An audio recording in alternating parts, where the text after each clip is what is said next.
Hey guys, Nasan here for Team Fan Wang, here with another rant video.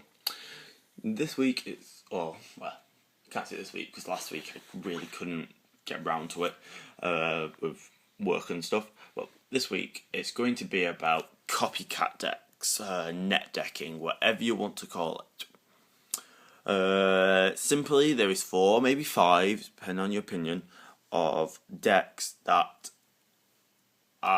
everyone plays, what we call the meta, and it seems ridiculous in my opinion. So you've got Inzektors, you've got Windups, you've got Rabbit, you've got Chaos Dragon, you've got Heroes. You go into the network, you're going to play one of them.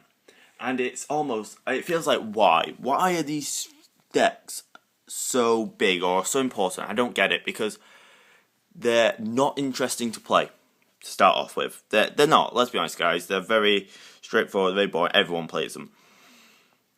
Some dude won a massive event with Chaos Dragons, and now everyone plays Chaos Dragons. Guys just won American Nats with Windups. Blah blah blah blah blah. Look at the meta in the OCG. You've got Heroes dominating because they've got that dark synchro. So basically, in the ban list, these 5 decks are getting hit. I am 99% sure, because they're running rampant. Everyone was like, oh, Windups might not get hit. They've just won a massive event, guys. They're probably going to get hit. All you need to do is ban Hunter, that deck's fine.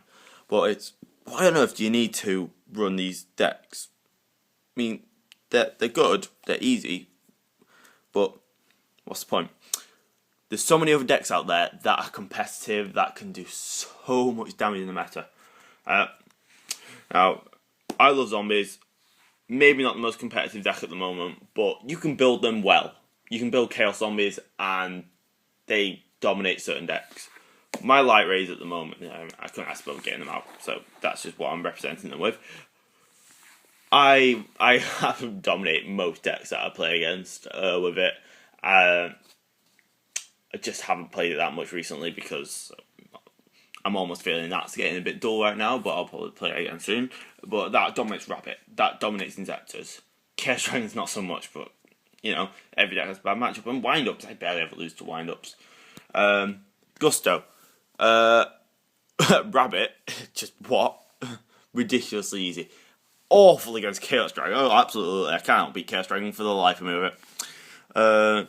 Kribo Chaos. Thinking of building this because, it's interesting. It's it takes a sort of a meta-ish idea and do it in a different way. Build these decks in different ways. That's what I'm saying. Mechana. Apparently was once good. I didn't play about them, but Mechana's won some regionals in Cardiff where my mate is, and I played that guy at Nats. Fantastic. I did 2-0 him, but that guy went on to actually go higher than me in the whole competition. I don't know how, since he went to last round with a worse at 5-3 and ended 6-3, and I went in 6-2, whatever. But what I'm trying to say, guys, is being inventive in this game is so much better than just copying these stupid decks. Look at most of the members of Team Fan Wang. You see some very interesting decks. We've got Rabbit Sabers, we've got Lancer Frogs, we've got Spellcasters, we've got Dino Ninjas, and then we've got Henry. Henry, you need to become more inventive instead of just copying all these decks, because, yeah, you just do. And seriously, guys, take a concept, take a card, take anything, and work around it. If you look at these decks, zombies I played for years, had to work them up from nothing. Gustos, year and a half working on that deck to make it what I've got it like today. Light Rays wasn't too complicated to build, but I did it before most people, and that took me a few months. And these decks, I'm going to start working on. I just haven't got the energy these days to work on them, because I've got so many other things to do work. But it's like the Infinity, whatever, the Dimensional OTK guy at Nats. If you watch some of the videos, what he said was he saw a token on the side of a game. I was like, what's this? Oh, it's a card. Yeah. He built an entire deck around it and top with it.